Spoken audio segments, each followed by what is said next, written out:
What's up guys, my name is Ace, and we now know that skill-based matchmaking is in fact within Warzone, and I covered that in great detail in my video from a couple days ago. I did a study on that and found that skill-based matchmaking is there, and in that video I kept my opinions, at least for the most part, out of it. And I asked you guys if you wanted to see my opinions. A lot of people said yes, they absolutely did, so here you go. In today's video, I'm going to be sharing all of my thoughts and opinions on skill-based matchmaking within Warzone.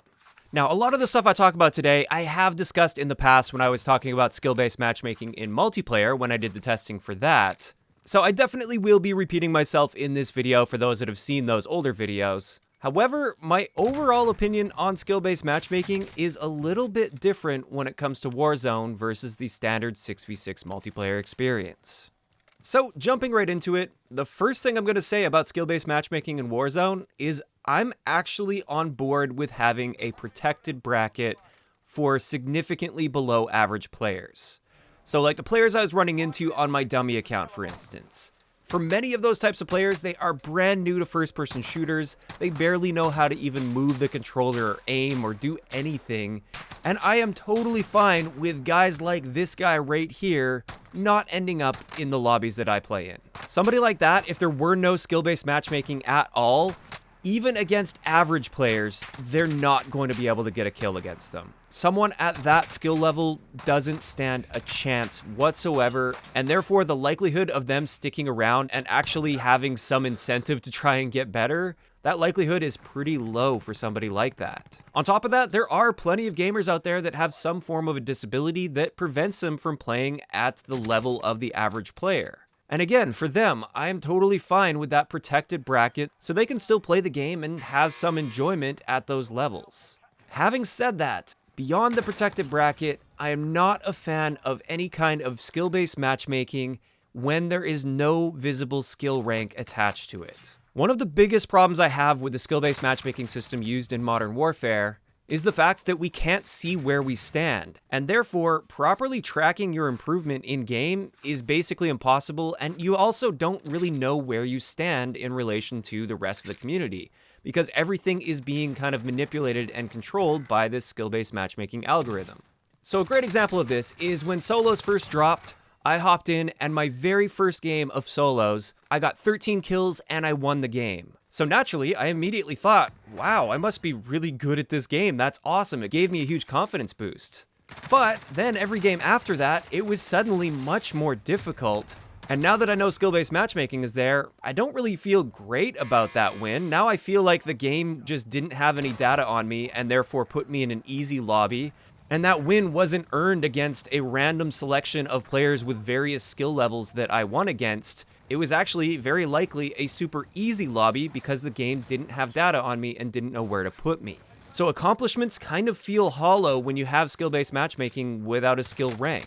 You don't know if you just had an amazing game because you actually had an amazing game and played super well, or if the game felt pity on you and decided to put you in an easy bracket. Same thing goes on the other end of that for players that are working on improving, and when they actually do improve, suddenly they end up against harder lobbies, and therefore their performance is actually worse as they get better at the game, and that'll have them scratching their heads wondering why they're suddenly playing worse when they've been putting the time in and trying to get better at the game. This is especially bad when you have this performance-based matchmaking that it appears Modern Warfare is using, where it bases your matchmaking on your recent performance, not your overall career performance, just your recent performance. So if you have a string of really bad games, then it's going to feel bad for you and put you in an easy lobby. Then when you start dominating in the easy lobbies, it's going to realize, okay, this person's performing really well, let's bump them up to the hard lobbies. So for many players at least, especially the people that are a little bit above average, they often get bounced back and forth here, and it's kind of like a roller coaster for them. On top of this, another problem I have with strict skill-based matchmaking is it limits variety. If you're constantly in higher skill lobbies, like I am for instance, every single person I run into, I can assume are quite competent players, and many of them use the same sort of playstyles and tactics and loadouts to succeed. One thing I really like about a battle royale is you're up against 150 other players and they could be anyone. So anytime you get into a situation, you don't know what to expect. Is this player going to be an extremely skilled player and react in one way to a situation, or are they going to be on the other end of the spectrum and react in a completely different way? You never really know what you're going to get, and therefore you get a wide variety of experiences throughout a match. With skill-based matchmaking, especially in the higher skilled lobbies, a lot of this variety just disappears. Another thing that relates specifically to Battle Royale when it comes to skill-based matchmaking is Battle Royale games, at their core, are designed with a lot of randomness in mind. If we have a situation where two players land really close to each other, one player finds a great gun, the other player doesn't find anything really all that useful, with strict skill-based matchmaking, the player that gets the better gun is pretty much guaranteed to win that fight because they are roughly around the same skill level, and one has a really good gun, the other one has a pistol. Without strict skill-based matchmaking in this situation, now the skill level of the player comes out a lot more. And if the person that didn't get the good gun happens to be a very skilled player, in randomized lobbies, they've got a pretty good chance of being able to use their skill to make up for the fact that they got unlucky in that situation. A lot of the excitement in a battle royale comes from those situations where you didn't get lucky, but you still managed to fight your way through. You used the skill that you've developed to come back from a situation where you didn't have the advantage due to the randomness of the game mode. Skill-based matchmaking is much better suited to highly competitive environments. And this is another reason I don't really like skill-based matchmaking within public matches for like 6v6 for instance, because there are so many elements with the public match rule set that inherently remove a lot of the skill gap. And this is why the competitive rule set is a completely different rule set from public matches. And this is also why skill-based matchmaking systems work much better in games that are designed from the ground up to be highly competitive experiences, like Rainbow Six Siege, for instance, or Overwatch. Battle Royale games don't tend to be designed with that highly competitive experience in mind. Having said that, I will say Warzone has done a pretty good job of taking a lot of that randomness away, but it's still a Battle Royale at its core, and randomness is still a huge part of the equation.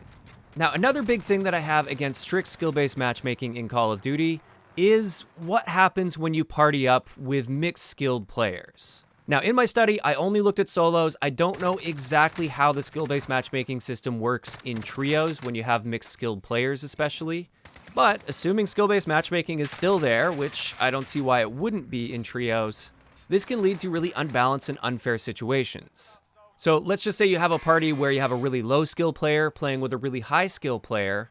What kind of lobbies are they going to get? If they get a high skill lobby, then that low skill player is just going to have a horrible time, and probably they won't even want to play with that friend anymore because they can't do anything because they're playing against high skilled players. Or on the other end of that, if it puts them in low skill lobbies, then the high skill player is going to be unfairly dominating everybody around him because that lobby is full of low skill players.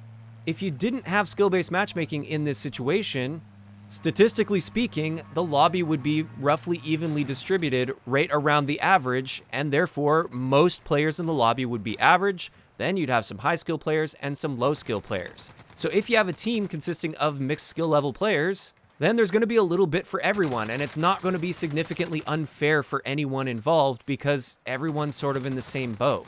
Now, the final point I want to bring out against strict skill-based matchmaking is it does appear to definitely have an impact on your matchmaking times. It takes me much longer to find a match on my main account versus my dummy account. And on top of this, there is a chance that it affects your connection quality.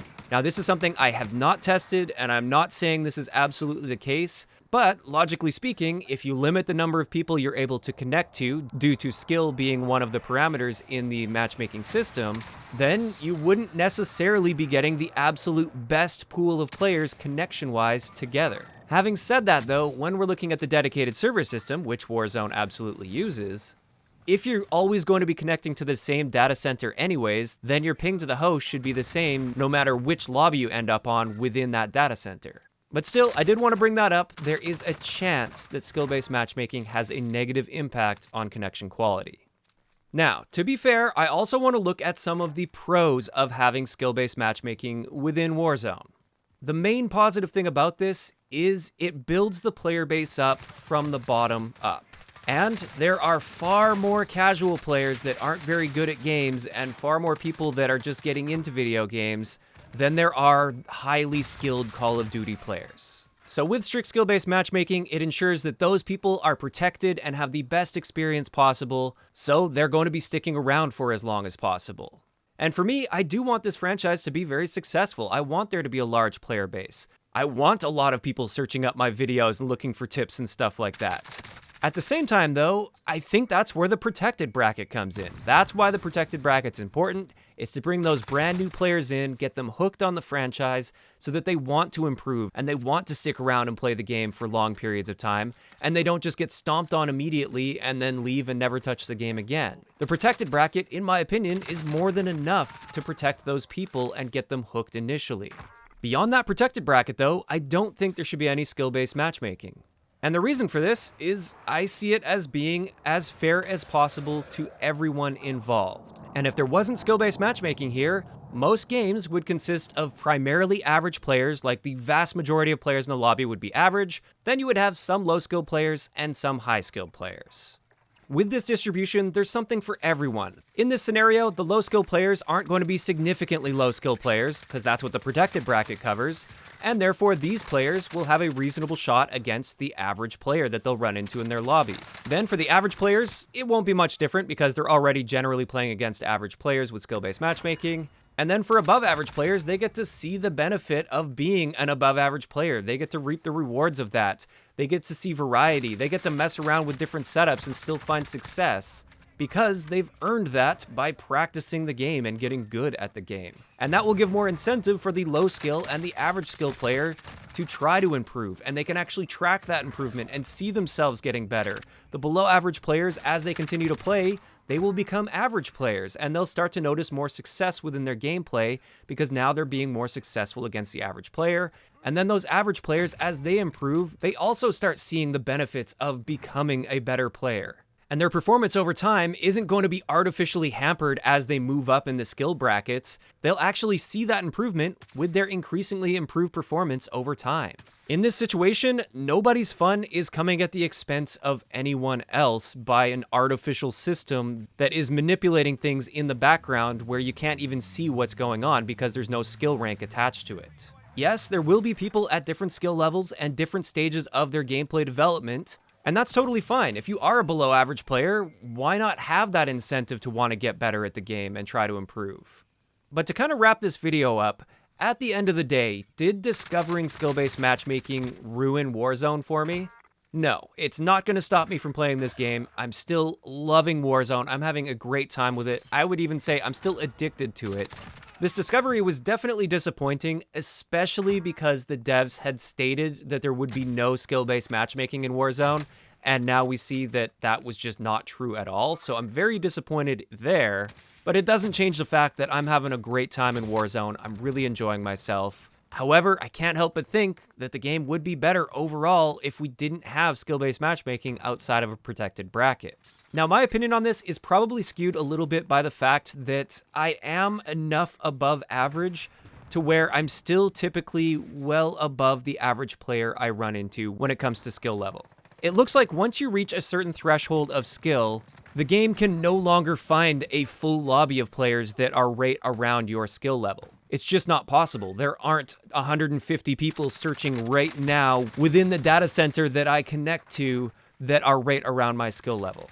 And as a result, as we saw with the data with my skill-based matchmaking testing, I'm still well above the average player in my lobby. So I think that's one of the reasons that this doesn't really change how I feel about Warzone too much. Having said that, though, I think the players that are suffering the most from this are the slightly above average players. As far as I could tell from the data, it seems like this is the type of player where they will bounce back and forth between different skill brackets. So they'll have really good games because they're in a low skill lobby. Then the game pushes them up a bracket, and now they're suddenly struggling super hard and wondering what just happened and why their gameplay just fell apart and why they suddenly suck. And it's those players that I feel for the most, because they're just getting tossed around and bounced all over the place, it seems like, with no consistency. With me, I still generally see consistency because it appears I'm always in those higher skilled lobbies, and it's about as skilled as the lobbies will ever get, due to the limitations of the number of skilled players searching for a match. But with that, I'd like to know in the comment section below. I know a lot of you guys already shared your opinion on skill-based matchmaking in Warzone in the video I made a couple days ago, but I'm gonna ask you guys again. Let me know what you guys think about skill-based matchmaking in the comment section down below. And also, what do you guys think about a compromise here where we still have a protected bracket for the significantly below average players, and then everybody else is just in the same player pool? Do you think that's a good compromise? Just let me know those thoughts in the comment section down below. If you enjoyed the video, a like rating is always appreciated, and don't forget to subscribe for more if you haven't already. I'll talk to you guys next time.